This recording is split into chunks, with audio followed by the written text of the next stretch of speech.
Hello and welcome to episode number 47 on the Online Trainers Podcast. Today's topic is every new prospect you have is somebody else's lost customer. Hello and welcome to the Online Trainers Podcast, where we go behind the scenes to uncover the latest tactics and strategies top trainers around the world are using to get more clients, dominate their marketplace, and get their clients amazing results. There is absolutely no fluff here. I'm your host, Lynn Trim.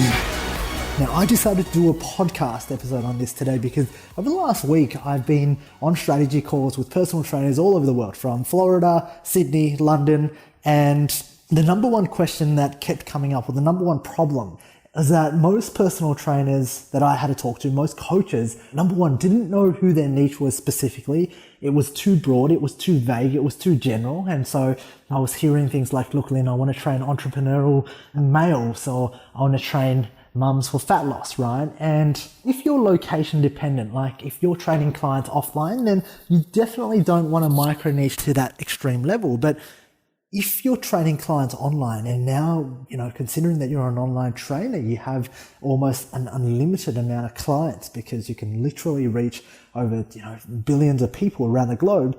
If you're an online trainer, okay, and you're not micro niche down enough and you're starting out new, there is no reason for you to be viewed as the expert authority. There are going to be plenty of people who have started out who have built more of a following than you have. And so what I generally say to most trainers when they're starting out, or if their business hasn't taken traction, or if they haven't got a massive following, okay, I say this: it's a lot easier to be a big fish inside a small pond. Okay, really, the reality is, once you become the biggest fish inside the small pond, then you might decide to open up and expand your niche. Just like, Facebook, when it started out, it was a social media network for people inside the Harvard universities, right? And you see all these different smaller micro niches with things like PayPal. These big companies always started out with a niche until they gained momentum. And if you're starting out or you haven't gained traction yet, and I think, that's the majority of trainers, then you need to micro niche down first. Now, when you do micro niche down, what you have to realize is that every single person out there, most of them, 99.9%, if you're in the older market, if you're in the fat loss market, if you're in the market that trains anybody who's older than 18 years or older, then your clients and prospects have probably gone through diet and training programs before. They've probably tried supplements. They've probably joined in on Michelle Bridges or, the Biggest Loser kind of stuff training. If you're going for general fat loss, they've probably tried a bunch of things and they haven't gotten results. So if you understand this, and here's really the biggest kicker for you to take advantage, if you understand this and you acknowledge this, it becomes fantastic. Okay, so this is what I mean by understanding that every new prospect of yours, every new client of yours, right, has been somebody else's client, or has bought somebody else's program, or has followed somebody else's advice. And so when they're coming to you, when they first meet you, when they first join your challenge, or when they first engage through a lead magnet or online through your video, they want to know what's different about you. They want to know if they can connect. They want to know if you get them, if you understand them. Okay. And most personal trainers don't do this well, because most personal trainers, I'll give you for an example, just put their content out there and expect, right? They put their content out there. Most personal trainers put out a lead magnet, and I've taught you why, and I've showed you why that fails, because email open rates are terrible. And if you're going to be highly engaging through email, you have to be really good at copywriting. Okay. So the best thing is setting up a challenge or doing a video. And for most people, videos, you are literally saying the wrong things. Okay. And in my last previous podcast episode, I talked about how you can use metaphors to really penetrate the external pains to go deeper into the internal pains.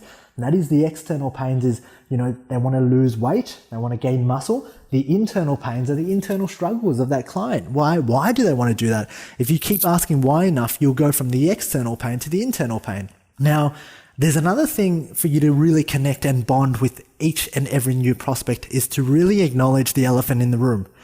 And the elephant in the room is, number one, right? You are going to monetize from them somehow, somewhere. Okay. Because nobody ever puts out really good free content and you can't expect to monetize from it. Okay. You have to put out your intentions early, because when people ask you, hey, why are you doing this? Or why are you being so good for? The best answer is the most honest answer. Okay. So really, trying to break the elephant in the room. And the second thing is you need to be able to articulate what's different about you, what's special about you. You do fat loss for mum. So what? What else do you do? What have you done? And why are you doing it? So those are the three key elements, because if you can do this and you can be honest and you can be transparent and you can have your clients or prospects' best interest no matter what, and they see that and they see that you're genuine, they'll want to work with you. Because what social media and what the internet and what Facebook and Instagram and Snapchat and all these mediums that are moving forward that will come in to play is doing with the connection between you and your prospects, you and your customers, you and your clients, is that it is removing the mask and allowing for more transparency. They get to see you 24/7 now. They get to see your social media. They get to see how you behave. They get to know you as a person. And the person who is the most transparent, who is the most honest, who is the most authentic, you don't have to be an angel. And this isn't me telling you to change your personality. It's me telling you that if you're honest and you tackle the elephants in the room, like, why are you doing this? And you might say something like, well, you might go about it by saying this: I'm going to give you the most amazing information because I help dad transform. Now, I know most dads won't have the money to work with me. Okay, and that is okay, and I'm totally cool with that.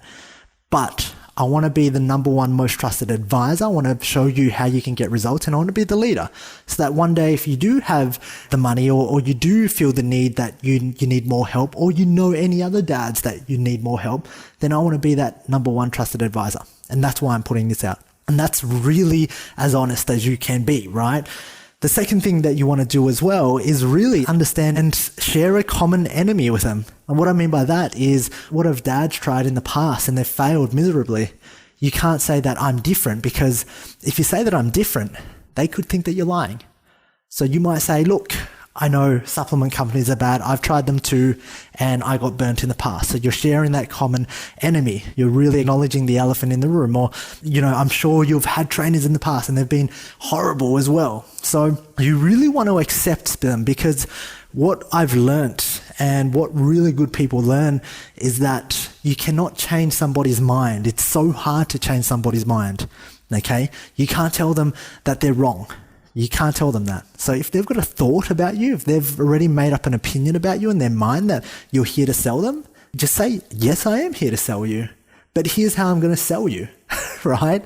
And when you do it this way and you run it more effectively, you become more authentic. And so today's podcast episode is really about letting you understand that if you're going to go out there and engage with more people, you're going to go out there and be a superstar, then what you have to remember is your prospects at the moment have gone through other people's programs, have tried diets, have read articles. There is an abundance of information out there. So I don't want you to lose sight that they're coming to you completely brand new and that you can re-educate them again. You can just ask them, what have you done? And you go in with this kind of newfound relationship for them. And you go in and you go, right, I totally get everything you've gone through. I was there too. And yes, I am trying to sell you, but here's how I'm going to do it. And here's why I'm different. And so when you do that, it becomes very, very easy to establish a relationship, because you've got solid grounds now.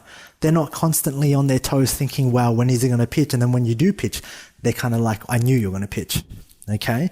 So that's kind of what I want you to understand. And this is deeper into relationship building. This is deeper into the psychology of your prospects, but also your clients, because ultimately I want to be able to help you understand, and I want to help you build your own tribe and cult-like following. Okay. And that comes in with culture. So the first thing is, really trying to shift your message to make it mold and connect with your prospects and clients first, because that's the biggest point of differentiation. And understand and appreciate that you can't change their opinion, yet you just have to tackle the objections head on. There's nothing better to really tell a person who's saying, well, what are you doing this for?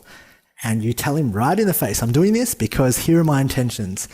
And that, my friends, that's priceless, because they appreciate, people really appreciate and resonate with honesty. And that's when trust can be built. Okay. But trust can't be built if you're trying to walk this dotted line and then you try to sell them later, and then you realize, and they realize that you were almost a sellout. Okay. So this podcast episode today, it's just about being authentic and really understanding the minds of your clients and understanding where they've just come from and what they've seen before. Because I'm sure before they've come to you, they've been with 10, 15, 20 different personal trainers, or read different types of content, or watched different YouTube videos. And so the difference between you and them is going to be transparency. Okay. That is all. And if you enjoyed this podcast episode, please let me know. But I will see you tomorrow. Alright, if you enjoyed this podcast, please leave me a 5-star review on iTunes, and feel free to leave a review, and that way I can respond and I can take that on board in developing content to serve you. Now, if you're not a part of the Online Trainers Club on Facebook, please do yourself a favor and be a part of the conversation. That's where I add daily tips, tricks, and strategies on how you can build out funnels, how you can get more clients, and ultimately become a better online coach. Thank you for listening.